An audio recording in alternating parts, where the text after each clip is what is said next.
Hola, buenas noches. Vamos a empezar el webinar Cómo certificarse en ICW Foundation Level. Representamos a la empresa Cubatinsa.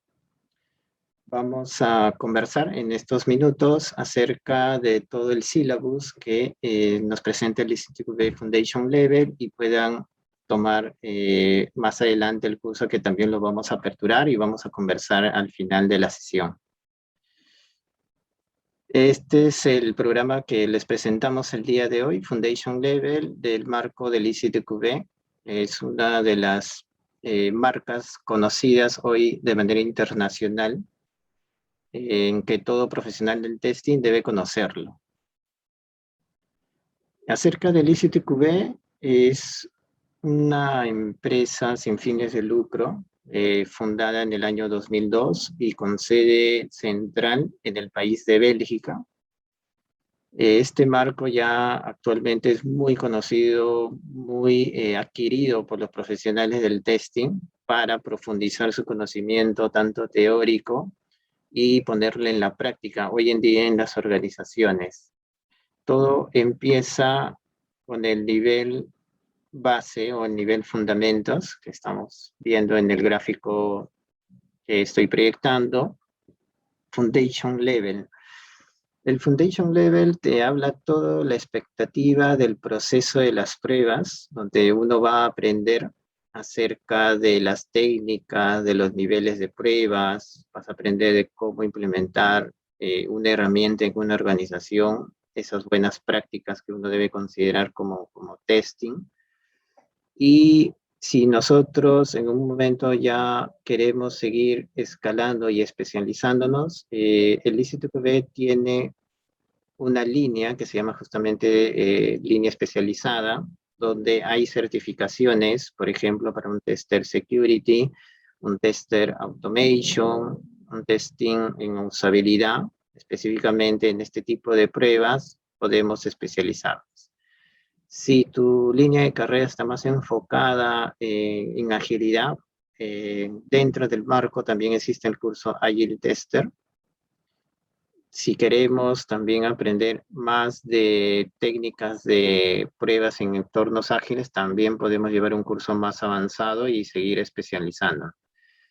Si tu enfoque es realizar y gestionar un equipo de personas de QA en una organización, podemos irnos al siguiente nivel, que es el Test Manager o el Test Analyst, como analista de test Technical Analysis, donde aprendes más tipos de pruebas de lo que vamos a revisar en este sílabo de Foundation Level.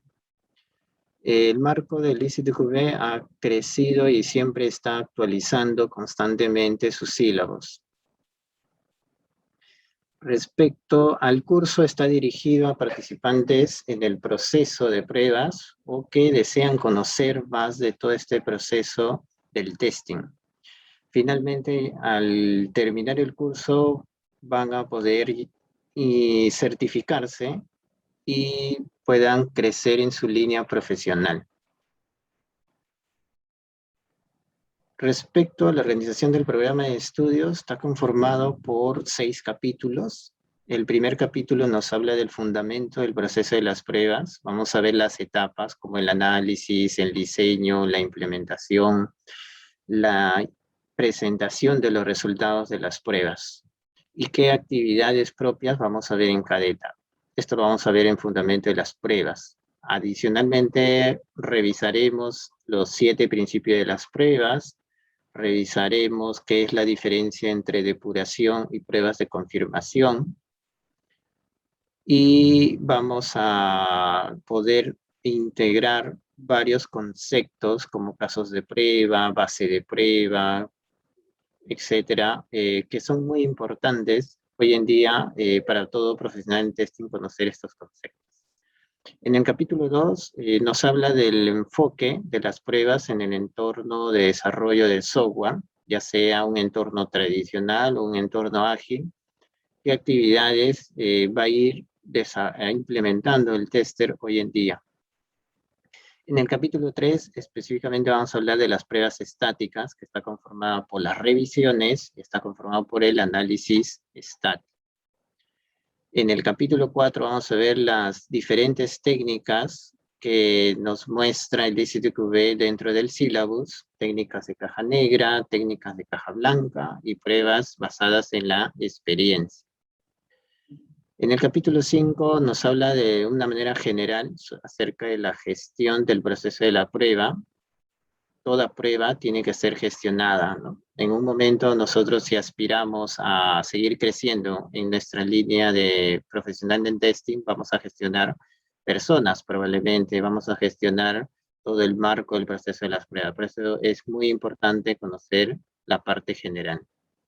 Y finalmente, el capítulo 6, que es el más corto de los 5 capítulos previos, nos habla acerca de las buenas prácticas de implementar una herramienta en una organización basado en el proceso de la prueba. Seguimos avanzando. Respecto al examen. El examen es de 40 preguntas. El puntaje para aprobar es de 26 preguntas correctas, que eso equivale al 65%. Menor a este porcentaje estaríamos desaprobando el examen.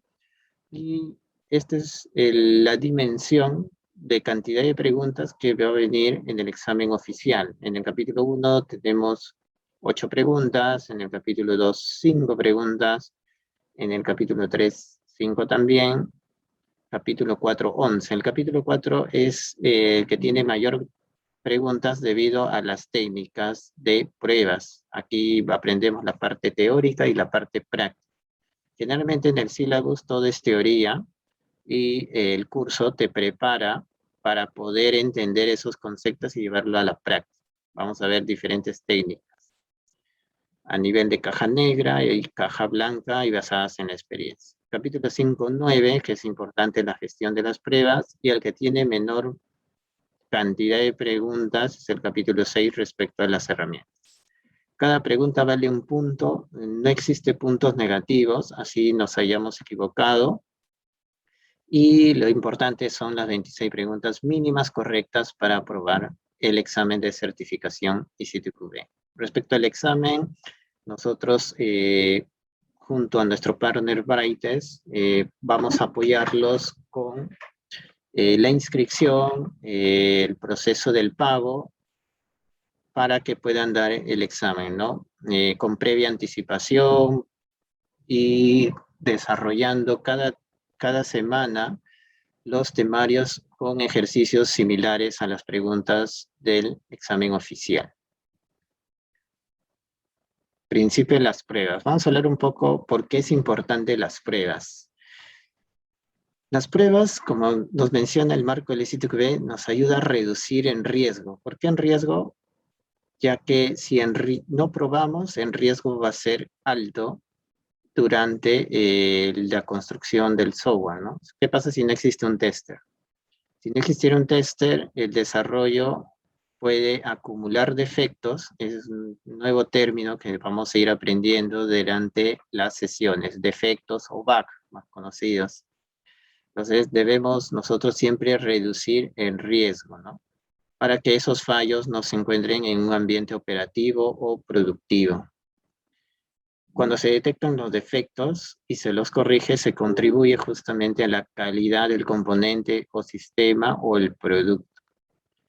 Las pruebas pueden ser necesarias para cumplir cualquier requisito, ya sea legal o estándares de la industria. Hoy en día no somos ajenos. Cuando compramos, por ejemplo, una galleta, nosotros tenemos un punto de vista, ¿no? A mí puede satisfacerme esa necesidad, pero a otras personas no. Entonces, estamos haciendo pruebas en ese momento, ¿no? Entonces, si lo llamamos al mundo del testing, es igual. Nosotros validamos los requisitos funcionales o no funcionales de alguna aplicación del software. Para esto existen principios. Estos principios de las pruebas, si nosotros lo llevamos como los mandamientos, es algo igual. Todo tester debe seguir estos principios de las pruebas. El primer principio nos habla que las pruebas muestran la presencia de defectos, pero no su ausencia. ¿Esto qué quiere decir? Que si yo por más pruebe, ¿no? Pruebe todos los posibles escenarios, no quiere decir que es una aplicación sin cero defectos. ¿No? Va a existir probablemente esos defectos no funcionales. Entonces las pruebas van a demostrar la presencia de defectos, pero no puede asegurar que no las haya. Y aquí hay un ejemplo muy sencillo, ¿no? En el año 2016, la empresa Samsung sacó un modelo, que fue el Samsung Galaxy Note 7, y cuando salió al mercado empezó a tener diversos comportamientos en los usuarios que iban adquiriendo, ¿no? Entonces se calentaba el celular, por ahí ya no prendía. Entonces, la primera pregunta es, ¿Samsung no hizo las pruebas necesarias para poder tener un buen equipo modelo celular? La respuesta es realmente complicada, seguramente para la organización, ¿no? Si nosotros hacemos la mayor cantidad de pruebas, vamos seguramente a encontrar esto, ¿no? La presencia de efectos, pero no podemos asegurar que no las haya, ¿no? Este es un primer principio de las pruebas. Segundo principio, las pruebas exhaustivas es imposible. Probar todo realmente va a ser complicado, ¿no? Y aquí tenemos un ejemplo muy sencillo. Si nos dan una aplicación con con 9, tenemos 6, 10 campos de texto. Imagínense las combinaciones que haríamos por cada cajita de texto, los posibles valores que nos dice el criterio de aceptación, ¿no? Aquí nos dice 6 posibles valores. Entonces, por cada cajita de texto yo tengo que ir validando esos casitos, ¿no? Esos casos de prueba. Haciendo la combinación, tenemos 10 elevado a los 6 posibles valores, tendríamos 1.000.000 de escenarios o casos de prueba para poder ejecutar, ¿no? Entonces, es realmente imposible. No llegaría a cumplir, si yo estoy trabajando en un marco ágil como Scrum, en 2 semanas en hacer posiblemente el 1.000.000 de casos de prueba, ¿sí? Este segundo principio siempre se podría ejecutar en casos muy triviales o casos excepcionales que sí ameriten, ¿no? Por ejemplo, si es una aplicación software que va a medir la presión cardíaca, entonces eso sí probablemente tenga que hacer todo el tipo de pruebas necesarias para que el producto no esté con cero defectos. En ese caso aplicaría este tipo de pruebas. Pero yo tengo que también apoyarme y ayudarme en las correctas técnicas de las pruebas y prioridades y esfuerzos que tenga que hacer, ¿no? Tercer principio nos habla de la prueba temprana, ahorra tiempo y dinero. Si nosotros empujamos a hacer las pruebas tempranamente, desde el diseño, desde el levantamiento de requerimientos, vamos a disminuir probablemente esos defectos que no se van a encontrar en la parte ya productiva. El costo efectivamente va a ser más alto en el ambiente ya productivo que identificarlo en el diseño, por ejemplo, de la arquitectura del software, ¿no? Y aquí IBM hace unos años sacó una investigación indicando el costo de los defectos, ¿no? Ellos decían que el costo de los defectos en un ambiente productivo es 30 veces mayor que se hubiera identificado desde la etapa inicial. Por eso el tercer principio nos dice, las pruebas temprano ahorran tiempo y dinero. El cuarto principio nos habla de los defectos se agrupan. ¿Qué quiere decir este principio? Es que cuando nosotros tenemos una aplicación, tenemos varios tipos de funcionalidades o módulos, ¿no? Por ejemplo, si lo llevamos a un carrito de compras, tenemos presente la funcionalidad de precios, detalle de productos, filtros, búsqueda de resultados y homepage, ¿no? Mientras yo voy en el tiempo validando y voy encontrando esa proporción de defectos por funcionalidad, en un momento nuevamente va a surgir la revalidación, ¿no? O las pruebas de regresión. Entonces yo como ya conozco la aplicación, voy a enfocarme primero en el mayor número de defectos relacionados a la funcionalidad, ¿no? Entonces, yo ya sé que aquí, por ejemplo, tengo 60 defectos para detalle de producto. Entonces, lo primero que yo voy a empezar a validar. Luego continúo con lo demás, ¿no? Eso nos dice el cuarto principio de las pruebas. Los defectos se agrupan por funcionalidades. El quinto principio, cuidado con la paradoja del pesticida, nos quiere decir si nosotros no actualizamos nuestros casos de prueba y siempre ejecutamos lo mismo cada vez que validamos alguna aplicación, probablemente no estemos encontrando nuevos defectos, ¿no? Y los defectos van a ir creciendo, así como vemos en la imagen, ¿no? Siempre hay que mantener actualizados, ¿no? Ya sea casos de prueba manuales o también casos de prueba automatizados, ¿no? El quinto principio de las pruebas. El sexto principio, la prueba depende del contexto. Esto no quiere decir lo siguiente, no es lo mismo probar un cajero automático que probar, por ejemplo, una página web que solamente me da información, ¿no? Entonces va a ser totalmente distinto, ¿no? El alcance va a ser distinto, el riesgo va a ser distinto, ¿no? Aquí, por ejemplo, en un cajero que no me entregue el dinero o que mi tarjeta de débito o crédito se quede, probablemente eso va a ser de mayor riesgo, ¿no? Para el usuario. Y tengo que hacer todas esas combinaciones, todas esas pruebas, tal cual el usuario va a ir probando, ¿no? Y es muy diferente en una página que simplemente te da información de productos y no tenga funcionalidad alguna, simplemente es informativo. Entonces aquí van a hacer pruebas de menor riesgo que hacer pruebas de un cajero automático. Entonces las pruebas dependen del contexto. Principio número 7, la ausencia de errores es una falacia. ¿Qué quiere decir? Y aquí hay un gráfico muy típico, muy conocido. Lo que el cliente pide, ¿no? Lo que te pidió en el software, pero realmente ¿qué le estás entregando, ¿no? Aquí vemos un barco, tal cual, o un crucero, y simplemente le entregas un bote, ¿no? Un bote que ya se está cayendo aquí el usuario. Entonces, decir que ya estoy entregando un software y que no tenga defectos, no puede asegurar que el sistema es el adecuado para el usuario, ¿no? También nosotros debemos ver que el usuario lo que nos pidió cumpla esa necesidad. Por más que no tenga defectos aquí, no quiere decir que es el sistema que el usuario me lo ha pedido. Tengo que evaluarlo, tengo que reunirme con el usuario y tener feedback continuo. Bueno, aquí es un resumen de los 7 principios de las pruebas. Es muy importante que todo tester hoy en día tenga claro, y más aún si estudias el Instituto de Fundamentos, son preguntas que te van a venir en el examen de certificación. ¿Cómo me vendría una pregunta típica en el examen oficial? Y aquí tenemos una pregunta tipo, ¿no? Que nos dice, el señor Rojas ha estado probando aplicaciones de software en dispositivos móviles durante un periodo de 5 años, ¿no? Quiere decir que es un tester con cierta experiencia, ¿no?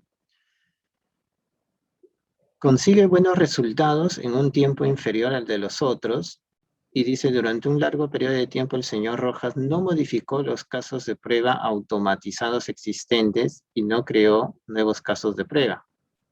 Esto conduce a que cada vez menos defectos se puedan encontrar al ejecutar.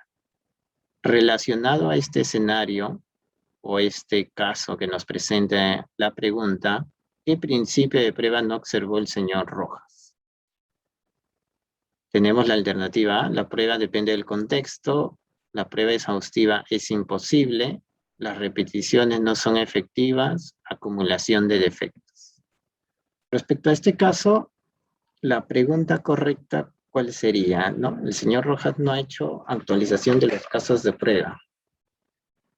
Entonces, esto está más relacionado a la paradoja del pesticida, pero aquí no lo veo, ¿no? Se preguntarán, no hay esa respuesta, ¿no? Generalmente lo relacionan a las repeticiones no son efectivas, ¿no? Entonces, las repeticiones no son efectivas, es lo que nos decía el quinto principio de las pruebas, ¿no? Paradoja del pesticida. Eso es la respuesta correcta. Otro concepto muy importante dentro del sílabus del ICTQB Foundation Level es los niveles de pruebas. Debemos conocer estos 4 niveles, ¿no? Desde la parte base, que tenemos el nivel de componente unitaria, integración, sistemas y aceptación. Estos 2 primeros niveles, componente e integración, está enfocado en la capa inferior y tienen mayor, digamos, participación los desarrolladores, el equipo backend, el equipo frontend. Y en la parte superior, que ya vemos el nivel 3 de sistemas y aceptación, tiene mayor participación el analista QA, el tester. Esto no quiere decir de todas maneras que el QA se va a desentender de la parte de los niveles inferiores, ¿no? Debemos conocer para tener la trazabilidad de qué tipo de pruebas vamos a ir ejecutando nivel por nivel. ¿Sí? Conceptos muy importantes que uno debe ir aprendiendo para certificarse también y tener claro estos conceptos son la base de la prueba, ¿no? Relacionado hoy en día a lo siguiente, ¿no? La base de la prueba está relacionado a historias de usuario, ¿no? Historias de usuario, por ejemplo, documentos funcionales, ¿sí? Documentos funcionales. Entonces, la base de la prueba, para yo poder iniciar pruebas, ¿qué necesito? De documentos, ¿no? Probablemente historia de usuario, un documento funcional, un documento de arquitectura. Es muy importante relacionar, por ejemplo, la historia de usuario y documentos con la base de la prueba. ¿Cuál vendría a ser el objeto de la prueba? Justamente la aplicación, ¿no? La aplicación o el software conocido, ¿no? La aplicación al software. Entonces son conceptos que en el curso uno lo va aprendiendo y lo va relacionando poco a poco. Vamos a conocer también de los defectos y fallos característicos, enfoques y responsabilidades, ¿no? Como les mencionaba aquí, en estos 2 primeros niveles hay mayor responsabilidad en la parte del programador y en la parte 3 y 4 o nivel 3 y 4 está más la responsabilidad del jugador, ¿no? Pero nosotros como somos testing, somos pruebas, debemos conocer estos 4 niveles, porque en algún momento vamos a tener esa experiencia de poder apoyar, por ejemplo, en hacer pruebas unitarias, ¿no? Necesitamos conocer qué tipo de pruebas vamos a ir ejecutando, las pruebas integrales, ¿no? Esos componentes que se van a ir uniendo. Respecto a los niveles, es muy importante conocer, ya que es pregunta típica en el examen de certificación, ¿sí? Es muy importante. Y todos los niveles van a estar enfocados en esto de aquí, en reducir el riesgo.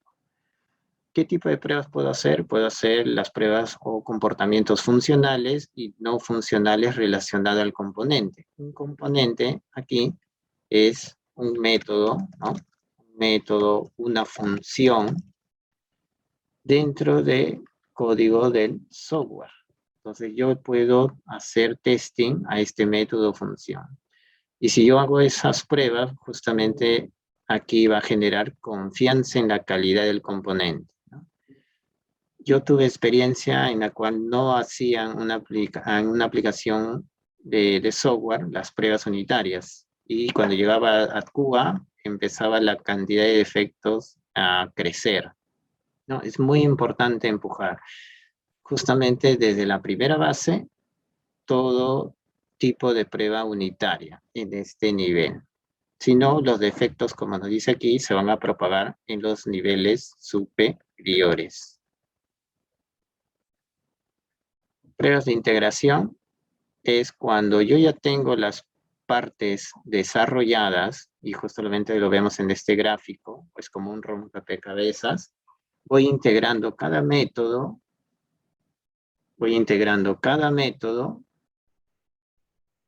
o componente de la aplicación y ambos deben cumplir la misma necesidad.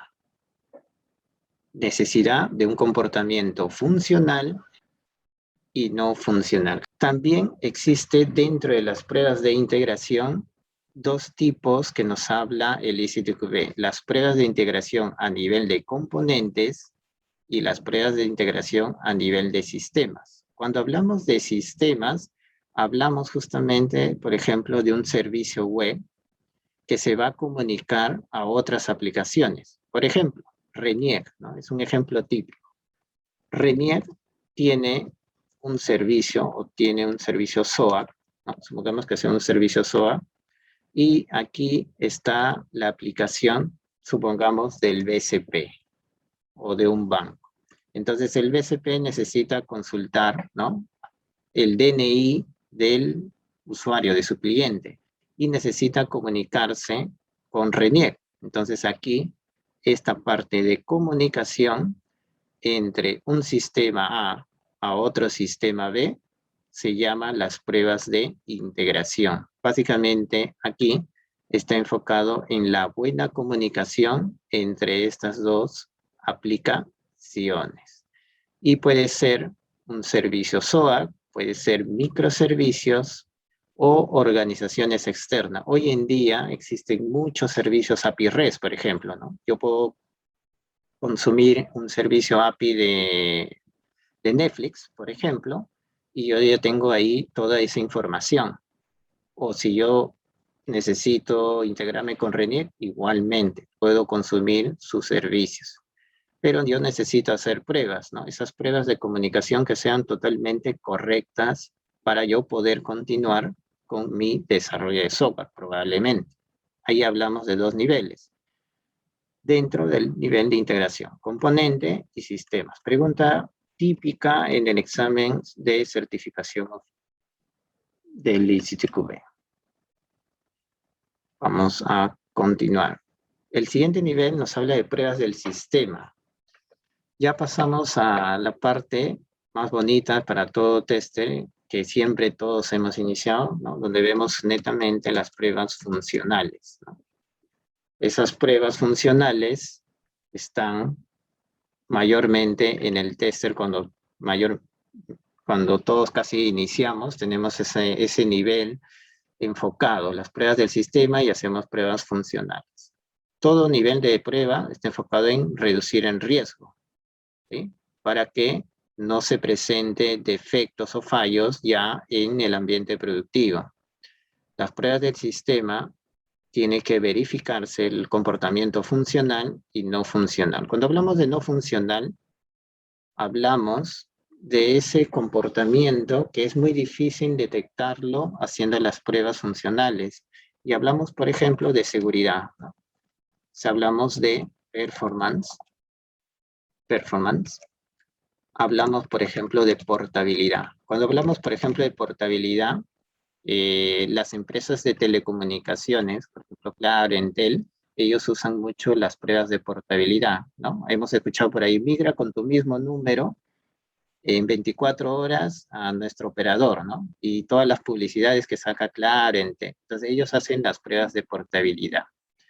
Como este tipo de pruebas necesitas un skill más personalizado, que tenga también mayor experiencia, está conformado dentro de la categoría de los no funcionales.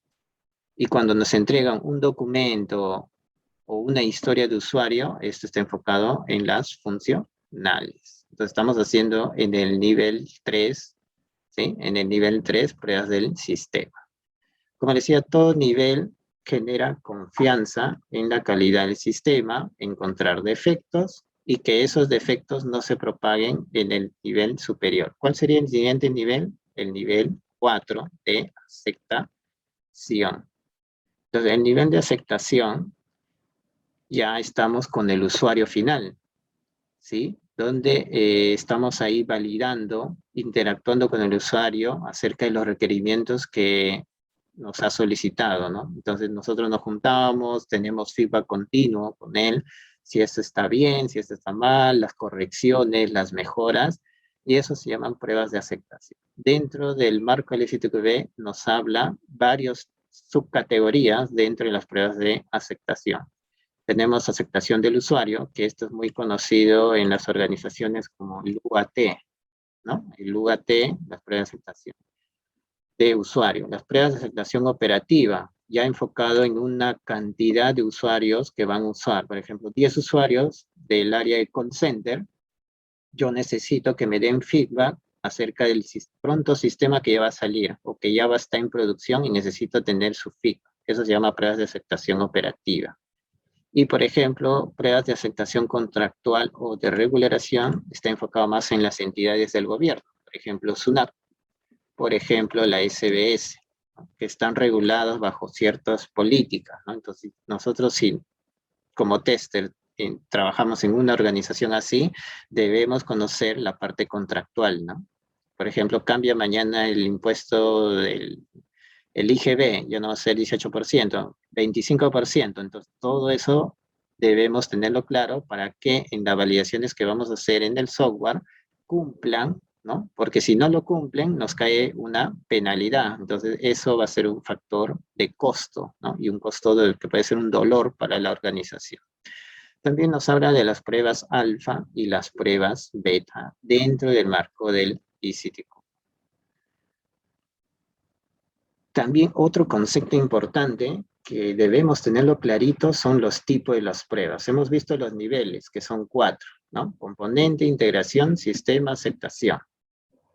Y debemos conocer los tipos de las pruebas, que está conformado también en 4. Y a veces confundimos niveles con tipos y nos hacemos ahí un poquito los conceptos mezclados. Debemos tenerlo claro. En la parte funcional, los tipos de pruebas son componente unitario, integración, sistema y aceptación de usuario. Puede ser muy similar a los niveles, ¿no? Por los nombres, ¿no? Pero hay que tenerlo también bien clarito en la parte que son funcional. En lo no funcional, en lo que yo me he adelantado un poco, están las pruebas de usabilidad, tipo de rendimiento, seguridad, confiabilidad y portabilidad. Otro tipo de prueba es asociadas al cambio. ¿Por qué asociadas al cambio? Por ejemplo, pruebas de confirmación cuando se da. Cuando yo estoy validando y encuentro un defecto y lo entrego a desarrollo, el equipo de desarrollo lo que va a hacer primero es depurar, ¿no? Es decir, voy a encontrar ese defecto, estoy haciendo depuración. Lo corrijo, ¿no? Corrijo y lo entrego nuevamente a Cuba, ¿no? Para que lo empiece a validar y no se encuentre ese defecto, ¿no? Entonces, cuando el tester empieza nuevamente a revalidar y que no se encuentre ese defecto, se llaman las pruebas de confirmación. Estoy confirmando que ese defecto ya no se encuentra. Y las pruebas de regresión, ¿en qué consiste? Cuando nosotros hacemos una mejora, un cambio dentro de la aplicación del software, no solamente voy a validar ese cambio o mejora, ¿no? Debo tener las pruebas que también no hayan sido involucradas para esa mejora y que posiblemente puede afectar ese cambio a algún módulo de otra aplicación o dentro de los módulos de las aplicaciones. Entonces, las pruebas de regresión están muy enfocado hoy en día en toda actividad del test y por eso son asociadas al cambio. Tengo que asegurar que esas partes, así no hayan sufrido cambio en la aplicación, yo tengo que asegurar que siga funcionando correctamente. Y nos vamos al otro tipo de prueba que es estructural, que ya está enfocada en caja blanca. Cuando hablamos de caja blanca, hablamos de código, ¿sí? Hablamos ya del código fuente. Quiere decir que el código que yo estoy construyendo realmente estará cumpliendo la necesidad del usuario, que es realmente lo que él está pidiendo. Entonces yo puedo hacer pruebas de ese nivel, ¿no? De ese tipo de pruebas, en el código directamente. Y para ejecutar pruebas en caja blanca yo puedo apoyarme de herramientas. Hoy en día existen muchas herramientas para ejecutar pruebas estructurales o conocidas como caja blanca. Este es otro concepto que también lo vamos a aprender dentro del curso del ICTQB Fundamentos. Y otro concepto es técnicas de prueba. Hemos visto niveles, tipos y técnicas, ¿no? Son conceptos que debemos tenerlo muy clarito, muy entendible, porque si aquí podemos cruzar los conceptos, vamos a poder tener un resultado fallido de repente en una pregunta de examen, ¿no? Entonces, la técnica en las pruebas también es importante. Hoy les presento estas técnicas que está conformada de esta manera. Las técnicas a nivel de caja negra, caja blanca y basadas en la experiencia. Ya tenemos tres tipos de técnicas: caja negra, caja blanca y basadas en la experiencia. Y cada una tiene subcategorías. Dentro de caja negra tenemos la partición de equivalencia, análisis de valores frontera o valores límites, tabla de decisión, transición de estado y caso de uso. ¿Sí? Esto está más enfocado en la parte funcional. Por eso se llama caja negra, ¿no? Yo conozco la entrada, sé la salida, pero no sé cómo está desarrollado, por ejemplo, el software. No sé cuántas líneas de código, en qué lenguaje de programación, eso para mí no es importante, ¿no? Dentro de caja negra. En caja blanca es lo contrario, ¿no? Yo ya conozco la estructura, cuántos métodos tiene la aplicación, si se están haciendo pruebas unitarias, y para hacer ese tipo de pruebas tengo que aplicar estas técnicas: cobertura de decisión y cobertura de sentencia. Ya estamos dentro del armazón, de la cajita del software, ¿no? Por eso se llama caja blanca. Y estas técnicas, generalmente en el sílabo, te dicen toda la teoría, pero ya en un curso oficial que nosotros también lo dictamos, vas a aprender la parte práctica, porque es muy complicado todos los conceptos que te menciona en el sílabus. A veces no puede quedar muy claro qué significa o cómo lo aplico. Con ejercicios prácticos, y en el examen te viene ejercicios más prácticos que teóricos del capítulo 4, tienes que empezar a desarrollarlos, porque si no se va a hacer muy complicado poder aprobar esa parte. Y tiene la mayor cantidad de preguntas del capítulo 4.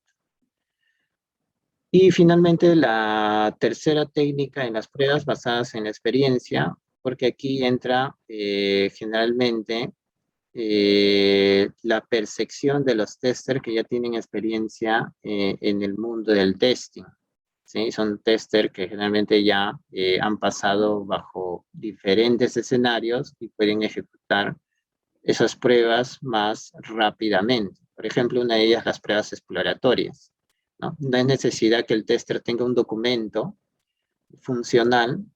Él simplemente entra en la aplicación y empieza a revisar, por eso se llama exploratorio, empieza a rebuscar toda la funcionalidad de la aplicación. Se puede apoyar de herramientas, eso sí, y él entrega un feedback, ¿no? Un feedback, un resultado a la organización que le haya contratado, por ejemplo, para ver si hay defectos o no hay defectos. Si lo hubiera, se corrige y nuevamente el tester puede ejecutarlo. ¿Y por qué basada en la experiencia? Porque aquí generalmente los testers en tiempo ya van conociendo a las aplicaciones, ¿no? Por ejemplo, un tester que haya trabajado mucho en banca ya sabe dónde va a caer una aplicación. Por ejemplo, en el login, supongamos que en el login siempre se cae, entonces él ya sabe qué tipo de datos va a ingresar y el login se puede caer. Entonces su experiencia le ayuda, por eso está basada en la experiencia este tipo de categoría. Bien, sobre las técnicas de las pruebas, tenemos caja negra. Vamos a conversar un poco de partición de equivalencia, que es una de las técnicas de esta categoría. En el sílabus nos va a venir esto de aquí, y realmente puede ser muy complicado en toda la teoría que nos dan si no lo entendemos en algo práctico. Nos vamos a ir por eso a la parte práctica. Y nos dan un casito así, y te puede venir en el examen oficial. Este casito dice lo siguiente: tienes un campo, ¿sí? Una cajita de texto que le permite ingresar la edad entre 18 a 65 años. No permite este campo edad, datos alfabéticos ni caracteres especiales. Simplemente te permite de 18 a 65. Eso debe funcionar correctamente. Así te dice tu historia de usuario o tu documento funcional. Entonces el tester ingresa al formulario y empieza a ver esta cajita de texto de edad, ¿no? Le dan entre 18 y 65 años. cuántos casos de prueba yo tendría que ejecutar para este campo edad. ¿Y qué nos dice la técnica de partición de equivalencia?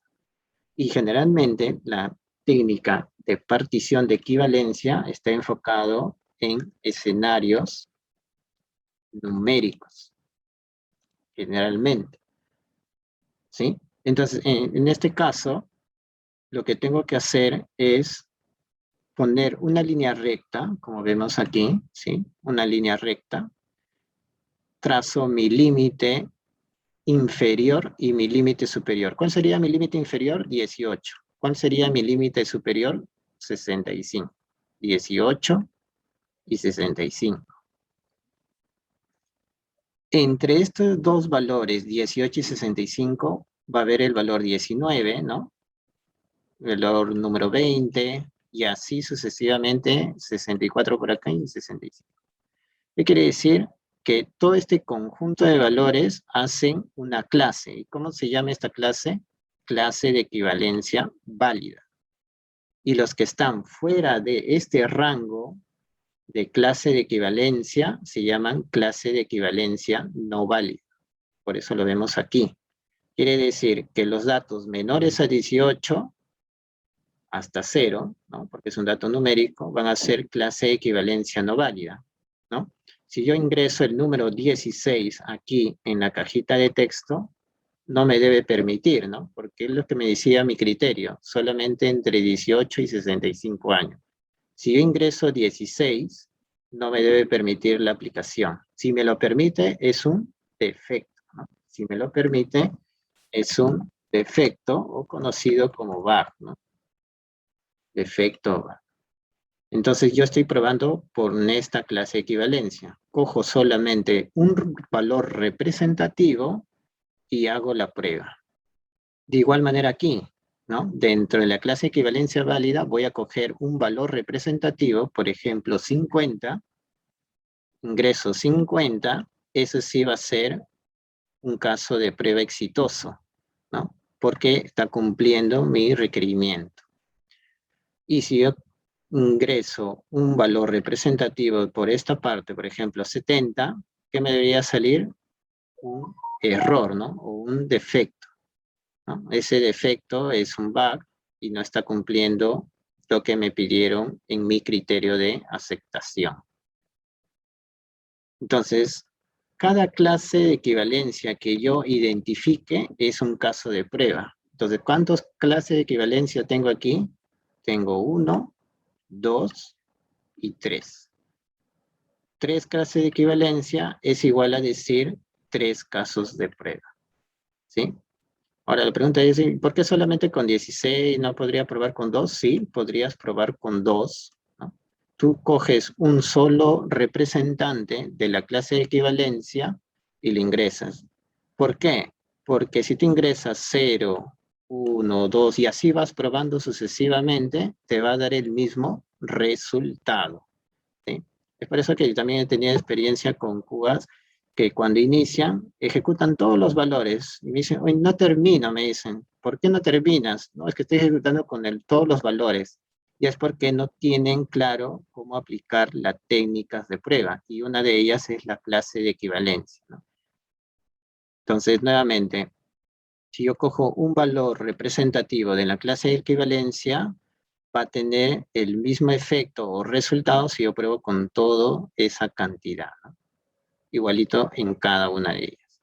Entonces, probablemente, supongamos un QA Junior, va a ejecutar del 0 hasta probablemente hasta el número 100, porque él quiere asegurarse que no vea defectos en ese número o ese listado de números, ¿no? Pero eso si no lo conociera las técnicas, ¿no?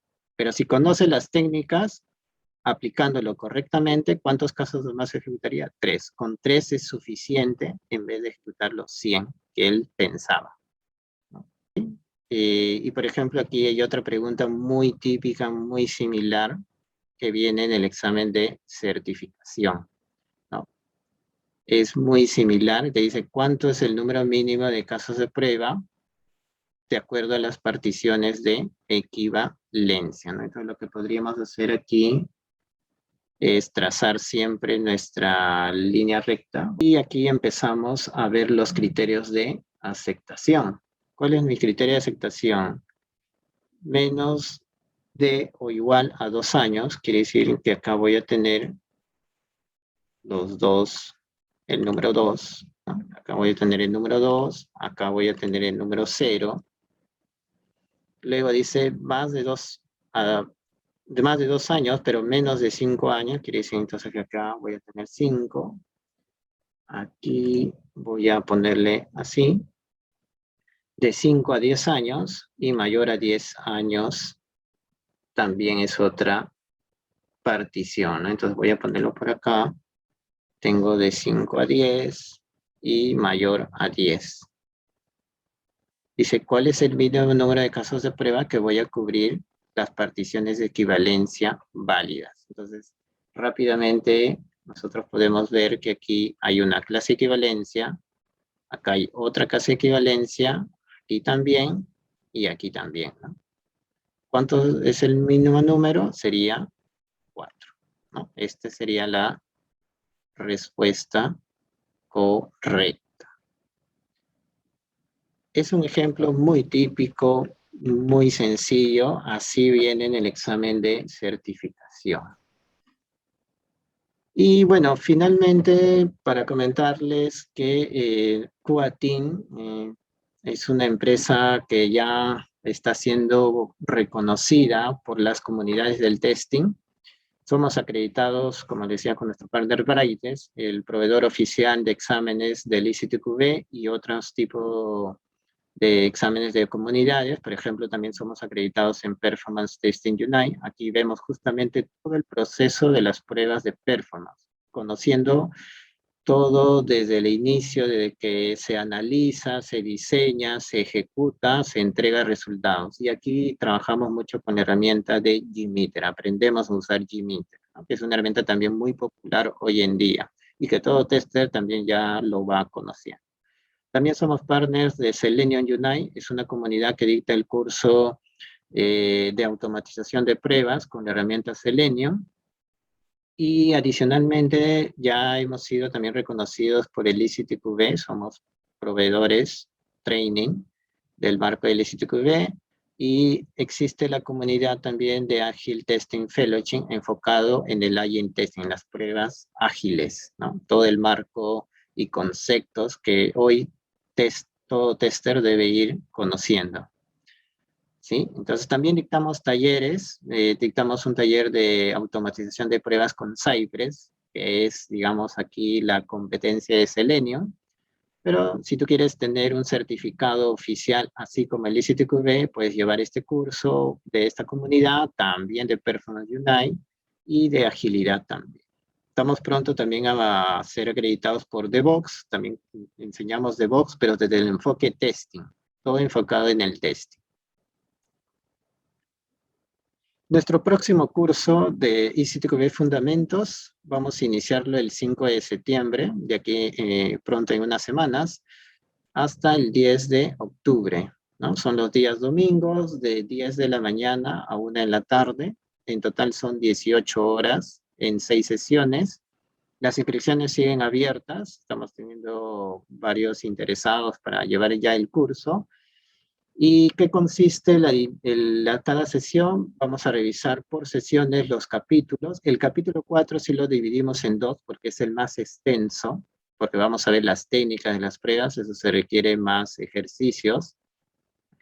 Y en la sesión 6, perdón, vamos a hacer ya simulacros de 40 preguntas, simulando ya un examen de certificación, para que vayan los alumnos con el entrenamiento de acuerdo al examen y al syllabus que nos da el marco del ICTQB.